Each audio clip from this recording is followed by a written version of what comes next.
ഇടുന്നു. ഇത് കണ്ടോ, ഇത് ഞാൻ എൻ്റെ കോക്കനട്ട് ഓയിൽ ഒഴിച്ച് വെക്കുന്ന എൻ്റെ പാത്രമാണ്. ഇത് ഞാൻ പ്രില്ല് വാങ്ങിയപ്പോൾ എനിക്ക് കിട്ടിയതാണ്.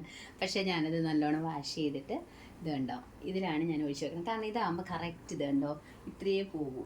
അത് കുറച്ച് വലിയതാകുമ്പോൾ ഉണ്ടല്ലോ ഒരുപാട് എണ്ണ ഇങ്ങനെ വെളിയിലേക്ക് ചാടും.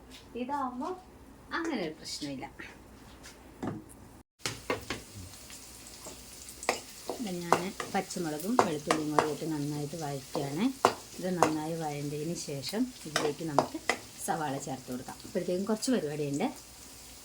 നമ്മൾ കഴുകി വെച്ചിരിക്കുന്ന ചിക്കൻ അതോട് കുറച്ച് മഞ്ഞൾപ്പൊടി, കുറച്ച് ഉപ്പ്, കുറച്ച് മുളക് പൊടി. ഇപ്പോൾ മഞ്ഞളും ഉപ്പും ഓൾറെഡി തിരുമ്മി വെച്ചിട്ടുണ്ട് കേട്ടോ. ഇപ്പോൾ മുളക് പൊടി ഇട്ട് കൊടുത്തു. ഇനി കുറച്ച് ഗരം മസാല. അതില്ലാത്തൊരു കറിയും വെക്കില്ല കേട്ടോ. ഗരം മസാല,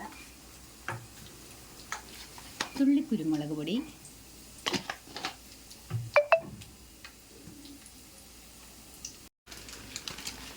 ഇനി അടുത്തതായിട്ട് ചിക്കൻ മസാല.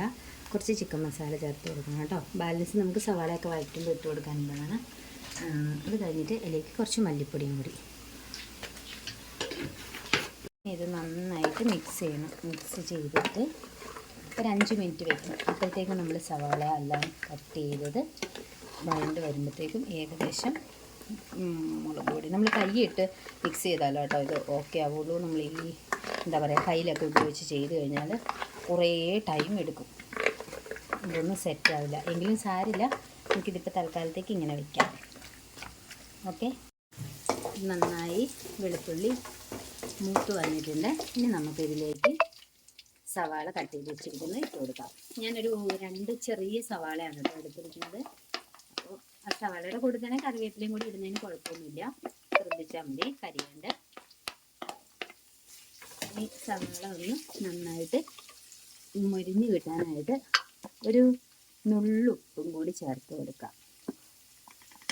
പിന്നെ വേറൊരു കാര്യം കൂടി പറയേണ്ടത്, തൊട്ടടുത്ത് ഇരിക്കുന്ന ആ അടുപ്പിൽ വെന്തുകൊണ്ടിരിക്കുന്നത് നെല്ലിക്കയാണ് കേട്ടോ. നെല്ലിക്ക അച്ചാറിടാനുള്ള പ്ലാനിങ്ങിലാണ് ഞാൻ.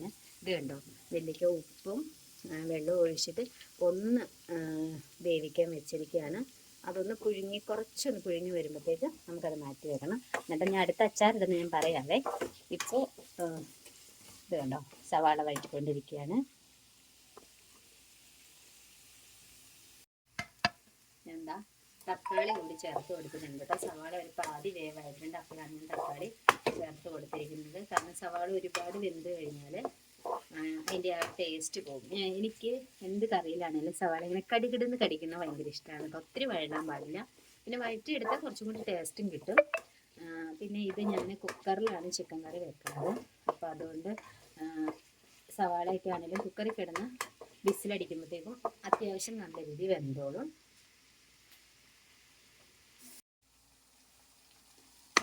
ഇതാ നമ്മൾ ആദ്യമേ ചിക്കനെല്ലാം ചേർത്ത് കൊടുത്തിട്ടുണ്ടായിരുന്ന പൊടികളെല്ലാം, എങ്കിലും കുറച്ച് മല്ലിപ്പൊടിയും ഒരു തുള്ളി മുളകും മഞ്ഞൾപ്പൊടി എടുത്തിട്ടുള്ളൂ. കുറച്ച് മുളക് പൊടി, കാരണം അമ്പാടിയും കൂടെ കഴിക്കാനുള്ളത് കൊണ്ട് അവന് എരിവ് ഒരുപാട് പാടില്ല. ഒരു കുരുമുളക് പൊടി, ചിക്കൻ മസാല, ഗരം മസാല. ഈ ഉള്ള എല്ലാ മസാലകളും നമ്മൾ വീട്ടിൽ സ്വന്തമായിട്ട് പൊടിപ്പിക്കുന്നതാണ് കേട്ടോ. പിന്നെ ഈ ചിക്കൻ മസാല മാത്രമേ വെളിയിൽ നിന്ന് വാങ്ങിയിട്ടുള്ളൂ. അപ്പം നമുക്ക് ഈ വഴണ്ടിരിക്കുന്ന സവാളയ്ക്കുള്ളിലോട്ട് ഈ പൊടികളെല്ലാം ഇട്ട് കൊടുക്കാം. ഇനി നന്നായിട്ട് ഈ പൊടികൾ നന്നായിട്ട് മൂക്കണം കേട്ടോ. എന്നാലാണ്, അല്ലെങ്കിൽ ആ പൊടിയുടെ ഒരു ടേസ്റ്റൊക്കെ ഉണ്ടാവും. നന്നായിട്ട് വഴണ്ടിട്ടാണെങ്കിൽ ആ ഒരു പച്ചച്ചവകളൊക്കെ മാറിക്കോളൂ കേട്ടോ. അപ്പം അതിന് നന്നായിട്ട് വഴറ്റി കൊടുക്കാം. ഇനിയാണ് ശ്രദ്ധിക്കേണ്ടത്, ഇത് ഈ തക്കാളിയൊക്കെ ഇങ്ങനെ കട്ട് ചെയ്തേക്കുന്നത്, അതിൻ്റെ കണ്ണം കട്ട് ചെയ്തുകൊണ്ടാണ് ഇത് ഈ വലിയ വലിയ പീസായിട്ട് ഇരിക്കുന്നത് കേട്ടോ. 4ആയിട്ട് മുറിച്ചിട്ട പോലെ ഞാൻ അവനെയാണ് കട്ട് ചെയ്യാൻ ഏൽപ്പിച്ചത്. അത്യാവശ്യം വഴണ്ട് വന്നിട്ടുണ്ട്. ഇനി നമുക്ക് കുറച്ച് വെള്ളം ഒഴിച്ചു കൊടുക്കാം. കുറച്ച് ഒഴിക്കാവുള്ളൂ.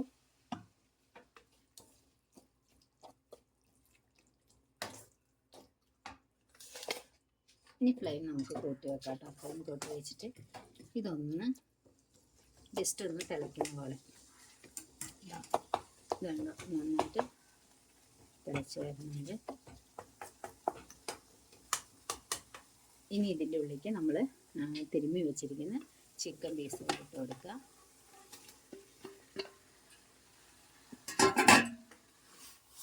ഇനി നന്നായിട്ട് ഈ മസാല ഒന്ന് തോരുന്നോളം വരെ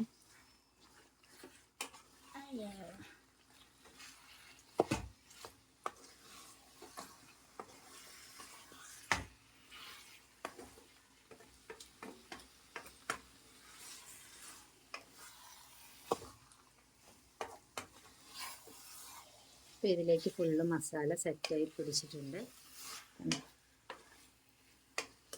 ഏതൊരു 2 മിനിറ്റ് മാത്രം ഇങ്ങനെ വെച്ചിട്ട് ഒന്ന് ആവിയിൽ വേവിക്കാം. അതിനൊരു പാത്രം എടുത്തിട്ട് ഒന്നുകൂടി വെക്കണം. അതിന് മുൻപായിട്ട് നമുക്ക് കുറച്ച് മല്ലിയില കട്ട് ചെയ്ത് വെച്ചിട്ടുണ്ട് ഞാൻ, അതും കൂടി ഇട്ട് കൊടുക്കാം. മല്ലിയില കുറച്ച് വാടി ഇട്ട് കൊടുക്കണം. 2 ദിവസമായി ഇങ്ങനെ കട്ട് ചെയ്തെടുത്ത് വെച്ചിട്ട് എന്നിട്ട് ഫ്ലെയിം കുറച്ച് വെച്ചിട്ട് നമുക്ക് ഒന്നും കൂടി വയ്ക്കാം.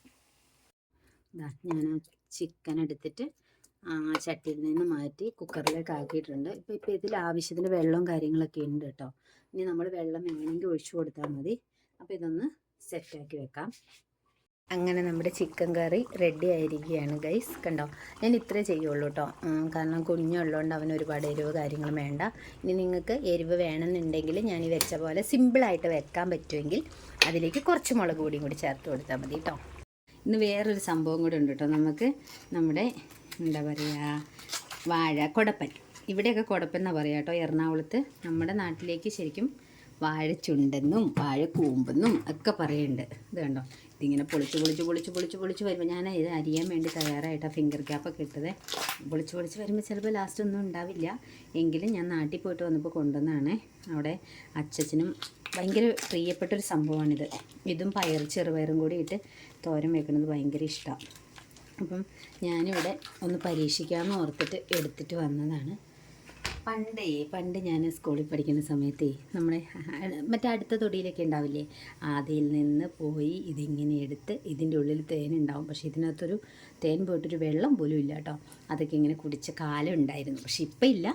ഇപ്പം ഇതൊന്നും കണ്ടിട്ട് പോലും ഇല്ലാത്ത കാലങ്ങളാണ് വന്നുകൊണ്ടിരിക്കുന്നത് ഗൈസ്. അപ്പം ഞാൻ ഇതിലേക്കുള്ള പരീക്ഷണത്തിലാണ്. ഇത് പൊളിച്ച് വരുമ്പോൾ എത്രത്തോളം ഉണ്ടാവുമെന്നൊന്നും എനിക്കറിയില്ല. ഫസ്റ്റ് കാണിക്കാൻ പറ്റില്ല, കാരണം കുറച്ച് അധികം ഉണ്ടായിരുന്നു.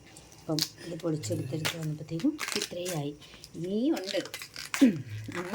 ഞാനിത് റെഡിയാക്കി എടുത്തേക്കാണ്. ഇനി ഇത് ചെറിയതായിട്ട് അരിഞ്ഞിട്ട് എടുത്തിട്ട് വരാട്ടോ. ഈ പേപ്പർ എന്തിനാണ് ഈ മുറത്തിൻ്റെ ഉള്ളിൽ വെച്ചതെന്നറിയോ? കാരണം എന്താ വെച്ചാൽ ഇത് അരിഞ്ഞ് കഴിയുമ്പോൾ ഫുള്ള് കറയാകും എന്നാണ് അമ്മ പറയണത്. അപ്പോൾ എനിക്ക് തോന്നുന്നു ചിലപ്പോൾ കറയാവാൻ ചാൻസ് ഉണ്ട്. അങ്ങനെ ആവണ്ട വെച്ചിട്ടാണ് ഞാൻ പേപ്പർ വെച്ചിരിക്കുന്നത്. ഞാൻ ഈ സംഭവം ഇല്ലെങ്കിൽ എൻ്റെ വിരലും മുറിയും കേട്ടോ. അതുകൊണ്ട് പരീക്ഷിക്കാൻ പോവാണ്.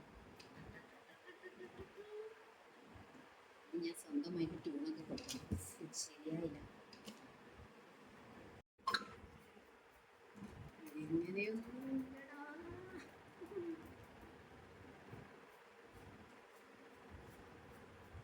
ശരി, ഞാനിത് അരിഞ്ഞു കഴിഞ്ഞിട്ട് കാണാം. ഓക്കെ.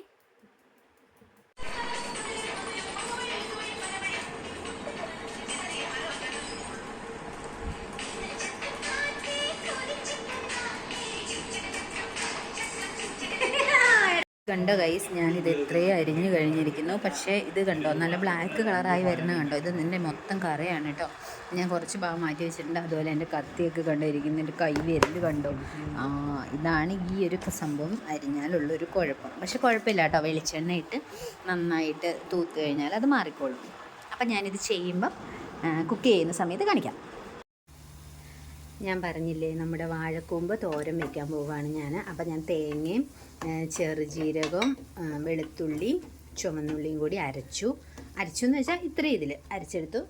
കുറച്ച് കറിവേപ്പില ഞാൻ ഈ ഒരു സമയത്ത് ചേർത്ത് കൊടുക്കുന്നതെന്ന് വെച്ചാൽ കറിവേപ്പില അല്ലെങ്കിൽ കരിഞ്ഞു പോകും കേട്ടോ. എന്നിട്ട് കടുക് പൊടിച്ചിട്ട് ഇത് അത്യാവശ്യം ഒന്ന് വരണ്ട് വന്നു കഴിഞ്ഞപ്പം ഞാൻ അതിലേക്ക് നമ്മുടെ വാഴക്കൂമ്പ് അരിഞ്ഞ് വെച്ചിരിക്കുന്ന ചേർക്കുകയാണ് കേട്ടോ. ഈ വാഴക്കൂമ്പ് കൊണ്ടുള്ള ഗുണം എന്താണെന്ന് വെച്ച് കഴിഞ്ഞാൽ ഇതിന് ഒരു നാര് കൂടുതലായിരിക്കും കേട്ടോ. ഉള്ളിൽ നാര് കൂടുതലായിരിക്കും. അപ്പം നമ്മുടെ കിഡ്നിയിലൊക്കെ ഉള്ള കല്ലുകളും കാര്യങ്ങളും ഒക്കെ കുറയാൻ ഇടവരുന്നൊരു ഫുഡാണിത്. പിന്നെ പറയാനുള്ളത്, ഈ വാഴപ്പിണ്ടിയൊക്കെ നമ്മൾ തോരൻ വെക്കില്ലേ, അതുപോലെയാണ് കേട്ടോ ഇത് വെക്കുക. ഞാനിങ്ങനെയാണ് കേട്ടോ വെക്കണത്. കാരണം വീട്ടിൽ അമ്മ ഇങ്ങനെ വെക്കണ കണ്ടിട്ടാണ്. എനിക്ക് വലിയ അറിവൊന്നുമില്ല. ഇനി ജസ്റ്റ് ഉപ്പ് മഞ്ഞൾപ്പൊടിയൊക്കെ ഇട്ടതാണ് കേട്ടോ ഞാൻ. അപ്പോൾ ഉപ്പും കൂടി ഇട്ട് കൊടുക്കാം. ഉപ്പും കൂടി ഇട്ട് കൊടുത്തിട്ട് നമുക്ക് ഫുള്ളൊന്ന് മിക്സ് ചെയ്യാം കേട്ടോ.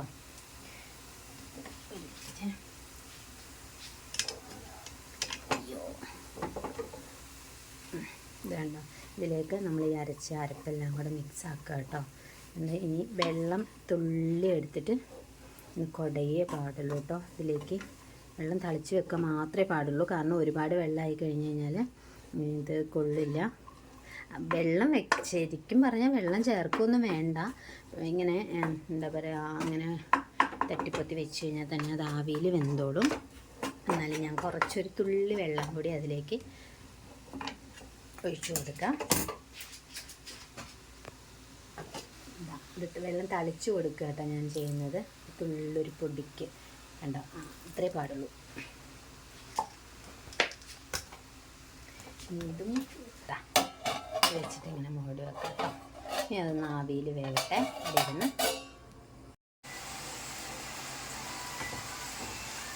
അങ്ങനെ ഗൈസ്, എൻ്റെ വാഴക്കൂമ്പ് തോരൻ റെഡിയായിരിക്കുകയാണ്. കണ്ടോ, ഇതാണ് ഞാൻ പറഞ്ഞത്, സിമ്പിൾ ആൻഡ് ഹംബിൾ. ഇത് അരിഞ്ഞെടുക്കുന്ന കുറച്ച് ബുദ്ധിമുട്ടേ ഉള്ളൂ കേട്ടോ. അത് കഴിഞ്ഞ് കഴിഞ്ഞാൽ പിന്നെ ഈ സംഭവം സൂപ്പറാണ്. എനിക്ക് തോന്നുന്നു ഇത് വീട്ടിൽ അമ്മയൊക്കെ ഉണ്ടാക്കണതിലും കുറച്ചും കൂടി ഭംഗിക്കാണ് ഞാൻ ഉണ്ടാക്കിയേക്കുന്നതെന്നൊക്കെ വിചാരിക്കുന്നു. ഞാനിന്ന് ടേസ്റ്റ് ചെയ്ത് നോക്കട്ടെ കേട്ടോ, എന്നിട്ട് പറയാവേ. Super super super.